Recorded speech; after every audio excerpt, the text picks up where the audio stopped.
할렐루야. 네. 할렐루야. 아멘. 삼남 만상이 만물 가운데 소생하고 봄의 계절 축복의 4월달이 되었습니다. 오늘 그 첫째 주일로 우리는 하나님의 살아계심을 우리가 확실히 믿고 성령의 역사와 능력을 제한하지 아니하고 주의 뜻을 이루어 드리는 복되고 은혜로운 귀한 봄의 계절, 은혜 받는 축복의 시간이 되기를 간절히 소망합니다. 4월달은 예수님의 십자가의 고난이 들어있는 고난주간과 그리고 사망 권세를 이기신 부활의 은총을 입는 그러한 십자가 부활의 기독교 핵심이 들어있는 복된 그런 4월입니다. 그래서 이 주제를 우리가 중점으로 살펴보면서 오늘은 우리 하나님의 음성 앞에 양심이라고 하는 이 귀한 말씀을 상고하며 은혜를 나누려고 합니다. 아주 영리하고도 잘생긴 세포트 개가 보식탕집에 팔려가기 위해서 개장수 차에 실렸습니다. 트럭 철망 안에는 여러 마리 개들이 실려 있었는데요. 먼저 타고 있던 똥개가 세포트에게 물어봤습니다. 너는 영리하고 잘생긴 세포트인데 왜 보식탕집으로 팔려가려고 하느냐? 그랬더니 세포트가 한숨을 쉬며 말했습니다. 아니, 담 넘어 오려고 하는 놈도 도둑이고 집 안에 자고 있는 우리 주인도 도둑인데 언제 짖어야 할지 누구를 짖어야 할지 헷갈려서 안 짖었더니 주인이 집도 못 지킨다고 팔아버렸다. 이거야 주인하고 말이 통해야 이 억울함을 풀지. 풍자적인 유머이지만은 오늘 이 시대를 살아가는 오늘 우리에게 적절하게 표현하고 있는 그러한 말씀입니다. 양심은 하나님께서 주신 판단력입니다. 하나님의 음성입니다. 따라서 하나님의 음성을 들을 수 있느냐 없느냐는 마음의 청결 여부에 따라 나누어지게 되는 것입니다. 양심이 교훈을 할 때에 그 교훈을 계속하여 거부하면 양심이 둔하여져서 그 역할을 바로하지 못하고 타락하고 맙니다. 과도한 욕심은 양심을 타락하게 만듭니다. 탐욕과 격한 감정과 정욕, 지나친 권력욕은, 과도한 명예욕은 양심을 악화시킵니다. 자잘한 죄가 쌓이고 쌓이면, 욕심이 커지고 커지면 화인 맞은 이 악한 양심이 됩니다. 양심은 하나님께서 세우신 감시견입니다. 도둑이 접근했을 때에, 낯선 사람이 기웃거릴 때에 지저대는 개처럼 우리가 잘못을 범하려고 하거나 죄를 짓게 될 때에 바로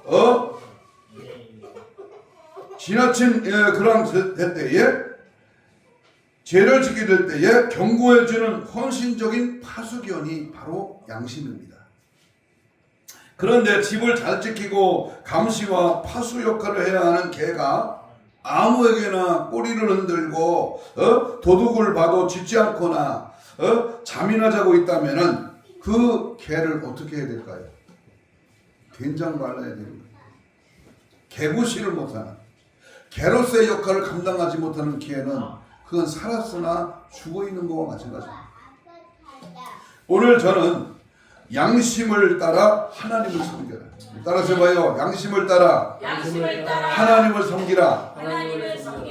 이런 말씀으로 함께 은혜를 나누려고 합니다. 양심은 사전에 찾아보니까 어떤 행위에 대하여 옳고 그름과 선악과 악을 구별하는 도덕적인 의식이나 마음씨다. 두 개의 서로 다른 마음. 네이버의 검색안에서 찾아보니까요, 사물의 가치를 변별하고 자기의 행위에 대하여 옳고 그름과 선과 악의 판단을 내리는 도덕적인 의식이 양심이다 그랬습니다. 바울 사도는 오늘 본문에서 자신의 신앙을 유대교의 열심인 종교 지도자들에게 담대하게 설명을 하고 있습니다. 그들은 다 같이 하나님을 섬긴다고 이렇게 하는 사람들입니다. 혈통도 같습니다. 열심도 같습니다. 무엇보다 섬기는 하나님이 같습니다. 다만 예수님에 대한 입장이 전혀 다릅니다. 사도 바울이 예수를 구세주로 전한다는 그 이유 때문에 유대인들은 바울을 미워했습니다. 이 바울을 죽이려고 그의 소행이나 그 품성이 나쁘다는 이유가 하나님이 없이 네가 왜 그 높은 학문을 닦은 자로서 그 철저한 하나님의 말씀을 믿는 자로서 세계인 앞에 떳떳한 유대인의 자부심을 가진 그러한 자로서 예수를 믿느냐? 왜 예수를 믿느냐라고 하는, 왜 예수를 그리스도라고 말하느냐? 그래서 바울을 죽이려고 결심을 하고 그를 잡아다가 공회의 재판에 회부한 것이 오늘 본문의 내용입니다. 그냥 회부한 게 아닙니다. 그냥 이 사람을 좀 조사해보자, 알아보자가 아니고 이 사람을 살려둘 가치가 없는 사람이에요. 아주 죽여 없애버리자고 하는 그런 마음으로 바울을 잡아다가 공회에 넘겼던 얘기입니다. 유대인들은 보통 일어나는 파렴치한 그런 일에 대해서는 그것도 죄지만 신성한 죄, 종교적인 죄에 대해서는 아주 냉랭하고 잔인하게 대했습니다. 바울이 뒤집어 쓴 제목이 세 가지인데, 하나는 민족을 배반했다. 이 죄 하나만으로도 사형을 당합니다. 지금도 이스라엘 사람들은 민족주의가 강합니다. 이 시오니즘이라고 하는 민족주의가 그래서 민족을 배반했다, 이 하나만으로도 사형에 해당된다는 말입니다. 두 번째는 성경을, 다시 말하면 율법을 무시했다. 이것은 하나님에 대한 도전입니다. 하나님께 대하여 망령되이하는 것이 율법을 무시하는 것입니다. 그러니까 바울은 율법을 무시한 자여 민족을 배반한 자야, 이 두 가지만 해도 충분히 사형감입니다. 셋째는 성전을 모독했다는 겁니다. 성전은 하나님이 계시는 곳인데 성전을 모독하면 살아남지를 못합니다. 바울은 성전을 모독했습니다. 이 3대 제목을 목에 걸어가지고 바울을 공회에다가 회부했습니다. 절대로 살아남을 수가 없습니다. 절대로 묵과할 수 없는 어마어마한 제목을 목에 걸어, 더구나 그들은 다른 입장을 내세워서 예수님을 이미 십자가에 못 박은 그러한 사람들입니다. 그 제자를 처형한 기독교의 핍박자들입니다. 오늘 그들은 바울까지 잡아 죽이려고 이를 갈고 모인 사람들입니다. 그러나 바울 사도는 이 적대적인 이스라엘의 지도자 앞에서 담대합니다. 동족들이 충분히 알아들을 수 있는 말로 자신의 믿음을 설명하고 있습니다.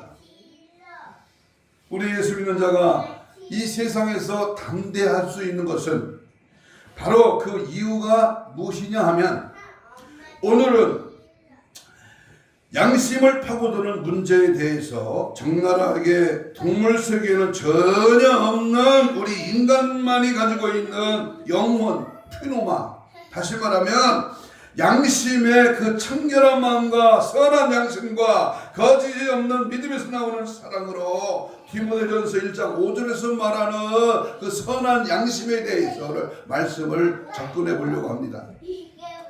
첫째는 본문 1절을 주목하십시오.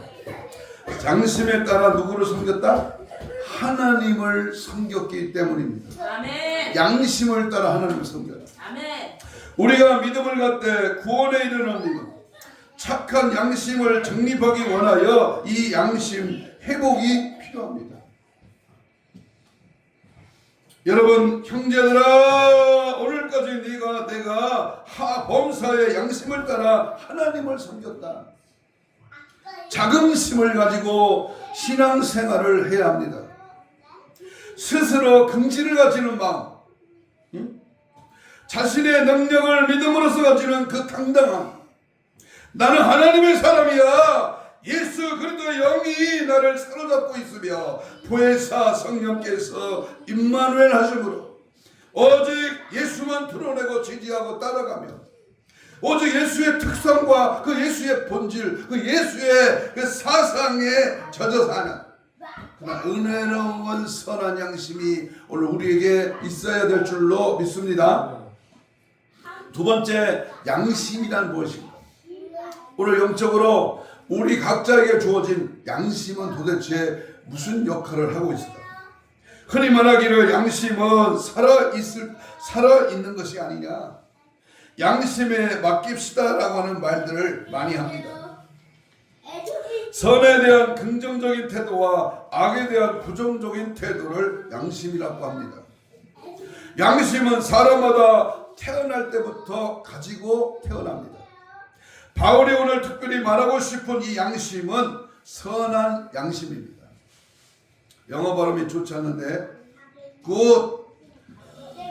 뭐라 그래요? 컨시스가 있습니까? 바울이 전날 자신에게 덮어씌워진 고발에 대하여 무죄함을 말합니다. 나는 하나님 앞에 흠이 없다. 말씀대로 하나님의 성령의 이끌림을 받아 다메섹에서 예수를 만난 이후에 생명이 끊어지는 날까지 복음을 위해서 살았다. 이렇게 율법의 기준으로 볼 때에 바울 자신은 흠이 없습니다. 털어서 먼지 안 나는 사람이 없지만 어디 이 땅에 흠이 없는 자가 있겠습니까? 구약에 흠이 없는 자를 하나 찾는다면 바로 다니엘일 것입니다. 여러 왕조를 섬기면서 다니엘은 전혀 흠이 잡힐 만한 그러한 일이 없었습니다. 사자굴 앞에서 어떠한 우상 숭배 앞에서도 타협하지 아니하고 하나님 앞에 진실한 깨끗한 양심이 있는 그러한 신앙으로 일관했습니다. 오늘 신약에 넘어와서 우리가 양심에 흠이 없는 찾아본다면 본문에 소개하고 있는 바울을 들을 수가 있습니다. 자신의 의가 율법의 행함으로 하나님 나라의 시민으로서 그의 의미를 다했습니다. 복음의 원리에 따라 생활했습니다. 하나님 나라의 시민으로 행하였습니다.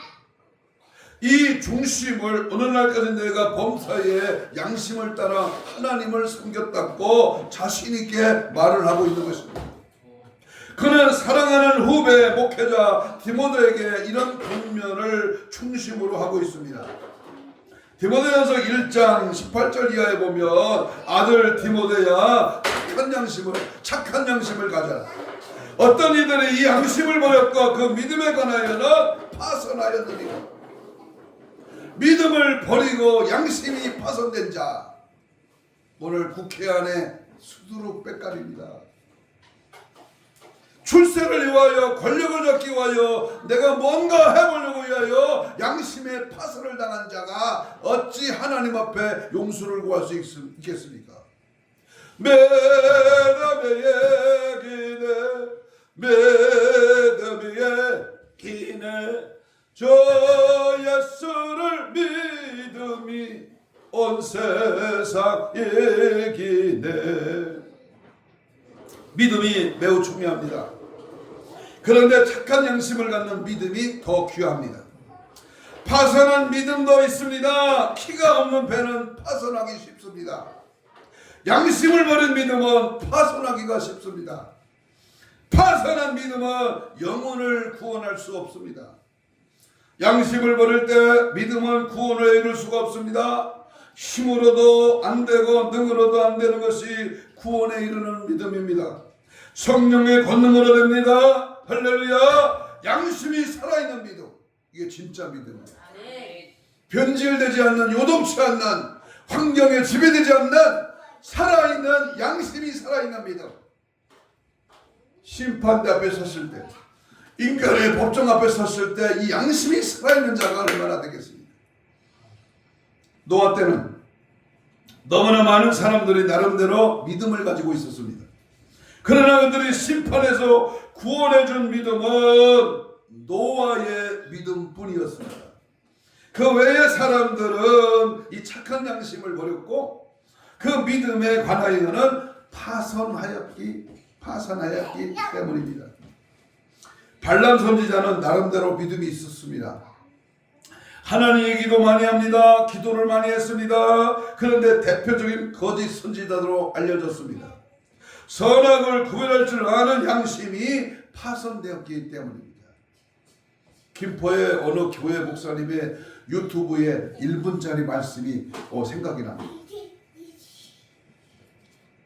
자기는 치가 떨리고 눈물의 고통과 슬픔의 좌절 앞에 어찌 좌파 목사가 진짜 목사냐. 아주 강력하게 말한 말씀에 저도 뜨끔했습니다. 여러분, 하나님이 없는 자가, 하나님 앞에 양심이 파손된 자가 어찌 하나님의 심판 앞에서 저주받지 않을 수가 있겠습니까? 양심이 파손되면 인간이 아의 짓을 합니다. 마치 대한민국의 사법부가 양심이 마비되었습니다. 자기를 임명한 자를 배신하는 법관 나무랭이가 이미 졸전의 판결을 내렸습니다. 역사의 심판 앞에 어찌 감당하려고 그런 짓들을 하겠습니까? 양심이 화이 맞았습니다. 세 번째, 우리는 양심이 어디에서 출발됐는가 그 기원을 한번 살펴보려고 합니다. 양심의 기원은 인간 창조 시부터 시작되었습니다. 양심이란 하나님이 인간을 창조하실 때부터 인간 안에 있게 하셨습니다. 그러나 그 양심의 존재가 드러나고 작동을 시작한 것은 사람이 선악을 알게 하는 그 나무 선악과의 실과를 따먹은 후부터 양심이 발동되기 시작했습니다. 창세기 3장 7절로 9절에 보면 이에 그들의 눈이 밝아 자기들의 몸이 벗은 줄 알고 무화과나무 잎을 엮어 치마를 하였더라. 그들이 날이 서늘할 때에 동산의 거실을 여호와 하나님의 음성을 듣고 아담과 그 아내가 여호와 하나님의 낯을 피하여 동산 사이 나무 사이에 숨은지라. 양심의 가책을 받으니까 자기들의 범한 행위에 대해서 낯을 피하여 숨었어요. 그들이 선악의 나무 가시를 먹은 후에 자신들의 벌거벗은 것을 부끄러움을 알게 되고 하나님의 두려움을 느끼게 되었습니다. 이는 양심의 기능이 최초로 나타났습니다. 하나님께서 사람 속에 양심을 두신 것은 악을 거절하고 선을 받아들이라고 하는 그러한 책임을 감당하기 위한 것이었습니다. 개나 고양이 같은 동물은 양심이 없어 아무 데서나 그런 짓들을 합니다. 그러나 주님의 인격을 닮은 자는 양심의 판단에 가치를 두고 그 양심에 호소를 하며 언제나 양심의 주인이 되신 성령의 이끌림을 받습니다. 아멘. 이러한 자가 되기를 축복합니다. 네 번째, 양심이 하는 일 기능입니다. 양심의 기능. 양심은 하나님의 통치를 거절한 인간에게 하나님을 대표합니다. 인간의 영은 영교와 직관과 그리고 양심의 세 가지 기능을 가지고 있습니다. 하나님과 영적인 교제를 가질 수 있는 영적인 교제, 영교. 하나님을 감지할 수 있는 영적인 감각, 그것이 직관입니다. 선과 악을 식별할 수 있는 양심입니다. 타락하기 전에 인간의 영적 기능은 영교와 직관만으로 충분했습니다. 그러나 인간이 타락한 후에 하나님의 면전을 벗어나게 되자 양심이 작동하기 시작했습니다. 죄의 질투와 활동을 막기 위해서 양심은 온갖 삶의 방편으로 사람으로 선악 시비를 느끼고 분별할 수 있게 된 것입니다. 양심은 마치 큰 건물에 설치된 자동 경보기와 같습니다. 건물에 아무런 사고가 없을 때는 경보기가 작동하지 않습니다. 그러나 도난 경보기는 도둑이 들면 벨이 울리고 가스 경보기는 가스가 새면 곧바로 작동을 합니다. 인간이 타락하기 전에도 인간 속에 양심이 있었지만 죄가 인간에게 침투되기 전까지는 그 기능을 발휘할 필요가 없었습니다. 그러나 그 죄가 발생하기 시작했을 때에 그 양심은 그 본래 기능을 발휘하기 시작한 것입니다. 그러므로 양심은 세 가지 방면으로 기능을 발휘합니다. 첫째는 선악을 식별합니다. 내가 이것이 죄인가 죄가 아닌가를 양심이 그것을 식별케 합니다. 무죄와 정죄를 알게 합니다. 로마서 2장 15절에 보면 그 양심이 증거가 된다 그랬습니다.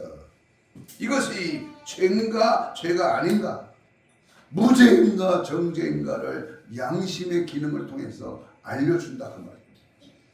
세 번째, 양심은 하나님을 대표합니다. 양심은 인간의 범죄를 막기 위한 통제기관으로 선과 악을 통제하는 출입구요, 또한 무죄와 유죄를 식별하게 하고 하나님을 대표하는 책망하는 경고를 울립니다. 남을 해하게 하거나 잘못된 길을 갈 때, 또는 아무도 보지 않지만은 죄악에서 묶여 있을 때에 양심은 고동을 치게 되는 겁니다. 그런데 경보기가 고장이 났다면, 경보기가 경보를 울리지 않는다면 이를 얻지 않는다. 하지만 하나님의 경보 사이렌은 고장이 나는 법이 없습니다. 오늘도 하나님의 경보를 잘 알아듣고 위기 상황에서 승리하기를 축복합니다. 야, 너는 지금 하나님의 경보의 사이를 무감각하게 무뎌지게 외면하고 왜곡하고 거부하는 그런 자가 된다면 이 땅에서는 좀 잘 살 수 있겠지, 좀 출세할 수 있겠지, 뭐 대통령이 될 수도 있겠지. 그러나 하나님 앞에서의 경고를 무시한 당신은 어떻게 되겠느냐? 유황불이 펄펄 끓는 지옥에 떨어져 영원토록 고통받는 무지한 인생으로 전락된다는 사실을 헌법재판관들은 알아들어야 됩니다. 우리는 하나님 앞에 이와 같은 경고를 즉시 알고 회개하고 돌아서야 됩니다. 다섯 번째, 양심의 타락입니다. 하나님을 떠난 인간은 양심의 통제를 받고 싶지만 양심조차 화인을 맞고 말았습니다. 우리가 그처럼 소중히 여기는 양심이라는 것도 인간의 타락을 한 후에 오염될 만큼 오염이 되고 만 것입니다. 사람이 타락하기 전에는 하나님의 통치 아래 있었습니다. 그러나 인간이 하나님의 통치를 벗어나 타락한 후에 인간은 자기 통치 아래 놓여졌습니다. 이때에 양심이 자기를 통제하는 주된 임무를 맡게 된 것입니다. 인간이 하나님의 통제를 거절함으로써 자기 양심에 의한 통제를 받게 되기만 하였지만 양심조차 화인 맞은 양심이 되고 보니까 믿을 만한 것이 못 되었습니다. 그래서 디모데전서 4장 2절에 뭐라고 합니까? 자기 양심이 화인을 맞아서 외식함으로 거짓말하는 자들은, 당대표라고 하는 인간의 거짓말이 수십 가지잖아요. 수십 가지. 입만 열면 거짓말. 양심이 화이 맞으니까 내가 지금 거짓을 말해도 그것이 가책을 못 받아. 모든 자연인은 양심을 최초로 알고 양심의 통제를 높이 평가하지만 양심이 온전한 양심이 되지 못합니다. 인간을 선한 양심으로 회복시켜야 할 그 필요성이 바로 여기에 있습니다. 자연인의 양심은 자기 통치로 복귀하는 데 있지 않고 하나님의 통치 아래로 회복하기 위한 과정이라고 하였습니다. 무슨 말이냐면 우리가 살고 있는 현대에는 양심의 틀이 난 자가 많아요. 양심이 고장났어요. 양심의 브레이크가 말을 안 들어요. 양심을 통해서 내 잘못을 깨달아야 되는데 그것이 흑암에 덮여버렸다. 어떻게 좌파의 대갈박에는 양심이 없을까요? 사탄 마귀 귀신의 심성을 우리가 닮아서 혹시 그럴지 모를까요? 우리 예찬이가 예신이가 나한테 그러더라고. 아침에 사마귀가 있대. 어디서 들었는지 사마귀가 있대. 예신이가 그랬구나. 6살짜리가. 할아버지 사마귀가 있어. 우리는 이 사마귀의 심성을 담지 말고 돌이켜라. 온전히 살다가 죽으려면 멈춰라. 더 이상 악의 세력에 종노릇하지 말라. 단호하게 경고합니다. 양심의 고동 소리를 듣고 주님 뜻대로 분별하시기를 축복합니다. 어린아이 4살짜리 6살짜리 우리 손자들이 다 벌써 알고 있어. 양심이 뭔가. 참 희한합니다. 그런데 70이 다 되고 60대 이 세상 정권을 잡으려고 하는 이 족속들아, 양심이 없어. 양심이. 마지막으로 6번째, 양심의 회복입니다. 양심의 회복은 자기 통치에서 하나님의 통치 아래로 이르려고 하는 것입니다. 사람의 양심만 지키면 하나님 뜻에 한치도 어긋나지 않는다고 하는 착각하는 이들이 있습니다. 자기 양심만 믿고 산다고 말합니다. 양심만 바르면 하나님 앞에서도 거리낌이 없다고 생각합니다. 그러나 양심을 믿고 사는 이와 양심을 믿고 사는 이에겐 하늘과 땅 차이만큼 큰 차이가 있습니다. 여기서 오늘 말씀의 핵심 클라이막스입니다. 나는 양심이 있어. 나는 양심이 살아있어. 그것만으로는 안 된다 그 말이에요. 교통법규를 지키고 운전을 할 때에 속도 위반을 하지 아니하고 또 신호등을 잘 지키고 내가 차선을 위반하지고 잘 달리면 그것으로 나는 완벽한 자동차를 운전하는 것이다. 그것만 가지고 안 된다 그 말이에요. 그럼 뭐냐? 자연인의 양심은 예수 그리스도의 보혈로 깨끗이 씻겨져야 합니다. 선한 양심이 되어야 합니다. 자기 통치하에 놓여있는 이는 양심을 따라 살고 하나님의 통치하에 놓여있는 이는 성령의 인도를 따라 삽니다. 중요합니다. 양심이 있다면 성령의 인도함을 따르라고 말해요. 성령의 이끌림, 성령의 나타남, 성령의 성령의 역사 앞에 절대 순종하라 그 말이에요.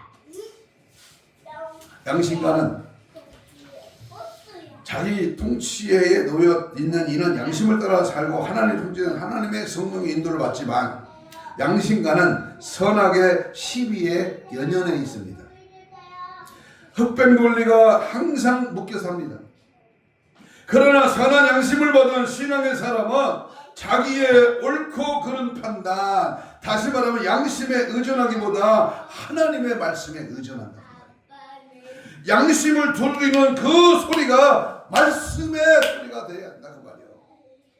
오직 하나님의 속한 것, 그의 거룩에 속한 것, 그분께 속한 것에 순종하고 따릅니다.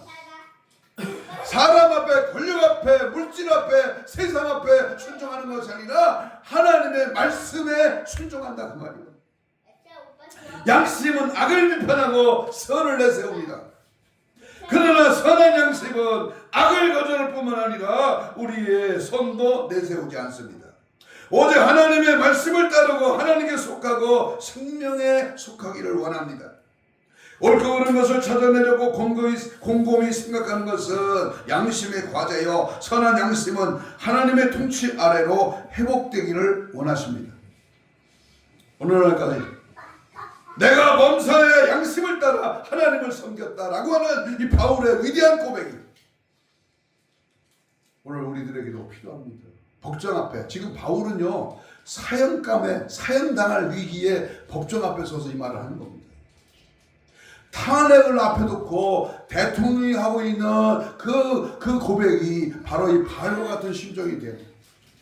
대통령을 탄핵하려는 재판관 8명이 바로 이 바울과 같은 선한 양심, 하나님의 말씀에 적용해서 바른 하나님의 판단을 가해야 된다 그 말입니다.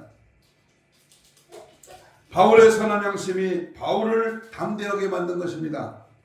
이는 얼마든지 유대인들이 알아들을 수 있는 말입니다. 다만 그 양심에 화인을 맞은 사람들에게는 이 말이 부담스럽습니다. 그래서 입을 막으려고 했고 그 입을 치려고 했습니다. 그러므로 우리는 양심의 선한 양심을 소유해야 됩니다. 한번 따라서 합시다. 선한 양심을 소유하자. 선한 양심을 소유해. 십자가를 내가 지고 주를 따라가겠네. 이제부터 예수로만 나의 보배 삼겠네. 세상에서 복이 영화 모두 잃어버려도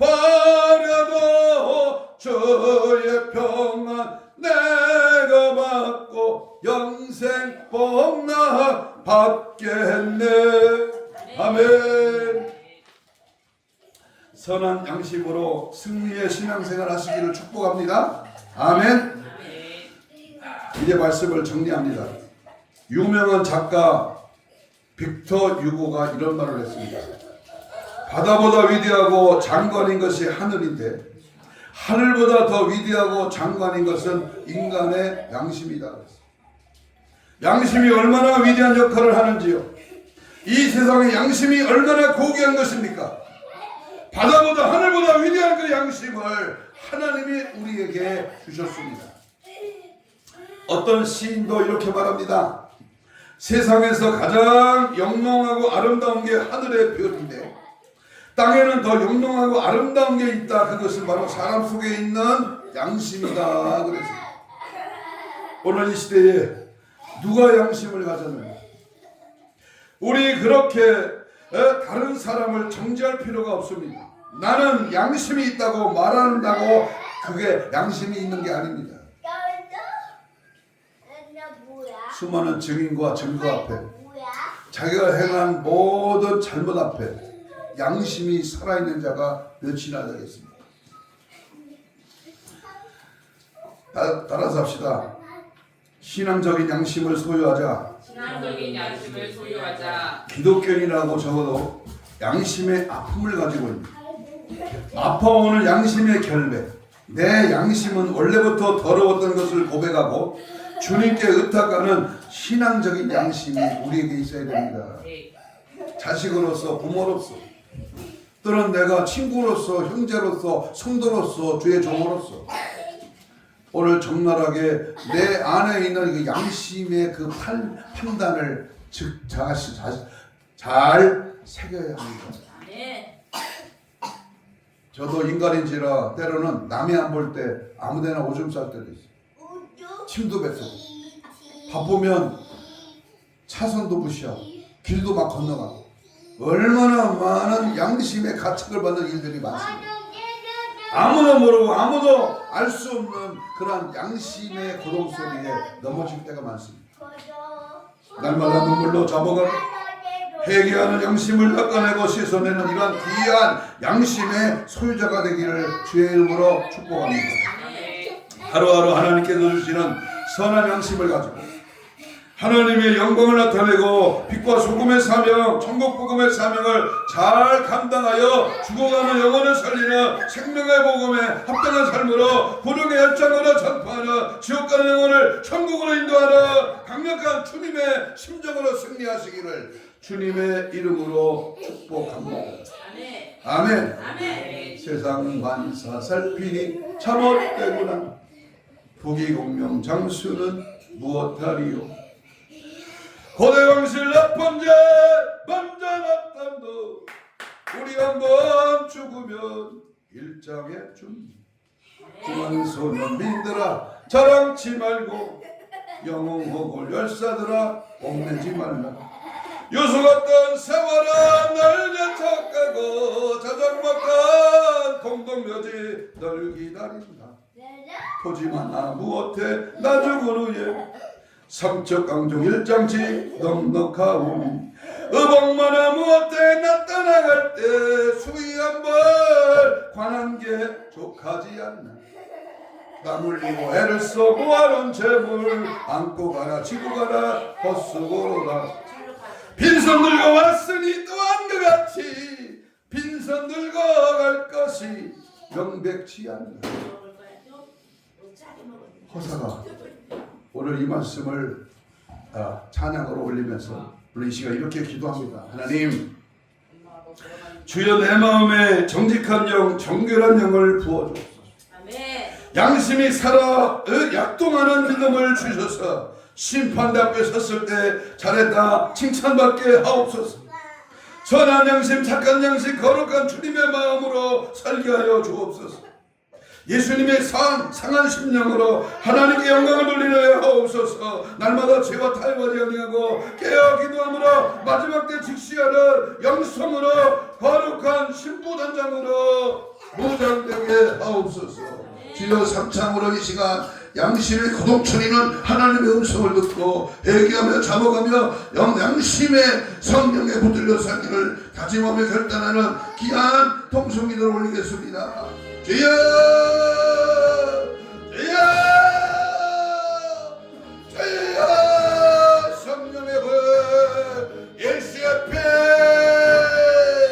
진리의 영으로 충만하게 하시고 오늘 주신 양심에 구동치는 하나님의 말씀을 따라 믿음으로 사는 성령으로 이끌림 당하게 하시고 오직 예수로 충만하여 나의 삶의 길에 하나님의 양심으로 살아 주님을 높이고 지지하고 따라가고 주의 안에 가운데 거하며 진리의 성령에 붙들려 쓰임받는 위대한 역사가 나타나 이루어지게 하옵소서. 오늘도 분별력을 주시고 지혜를 부어주시고 하나님 따뜻한 심정으로 이 나라의 위기와 이 나라에 닥치는 모든 대통령 탄핵의 모든 모습들을 보면서 재판관이나 피고자나 양심의 가책을 받고 하나님께 엎드려 주의 뜻을 찾고 말씀에 붙들려 쓰임받고 위대한 역사가 이 나라 이 나라 민족의 위기 앞에 하나님의 살아계신 양심의 역사가 증거되고 이루어지고 나타나고 채워지고 우리 모두 하나님의 성령의 양심에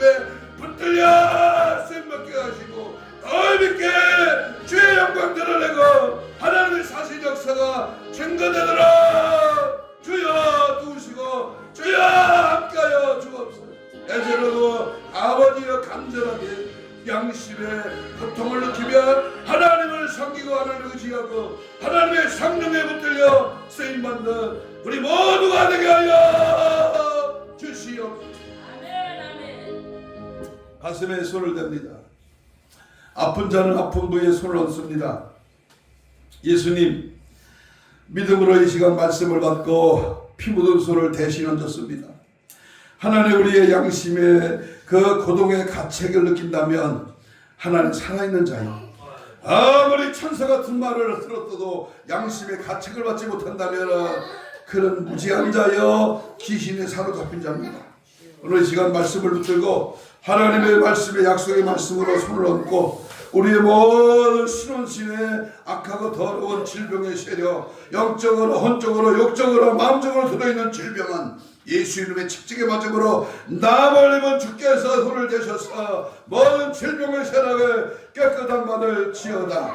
사지백자 5장 6부 더러운 모든 흑암의 세력을 물러갈지어다. 힘줄과 근육과 세포와 조직과 마디와 연골과 피부는 정상으로 회복될지어다. 우리의 양심에 아버지와 주님의 사인을 주님의 경건을 무디게 하는 원수막이 섰던 귀신아 이 시간 예수 이름으로 명하노니 떠나갈지어다. 떠나가라 떠나가 떠나가 떠나가 떠나가 떠나가라 떠나가 떠나가 떠나가 떠나가 떠나가 떠나가 떠나가 떠나가 떠나가 떠나가 떠나가 떠나가 떠나가라 떠나갈지어다. 오직 성령에 사로잡혀 성령의 강한 능력의 손에 붙잡혀 양심을 따라 주님을 섬기는 바울의 고백처럼 우리 모두가 이 마지막 시대에 양심에 뜨거운 성령에 붙들려 승리하는 우리 모두가 되게 하여 주옵소서. 감사하오며 예수님 이름으로 기도하옵나이다. 아멘. 321장 찬송.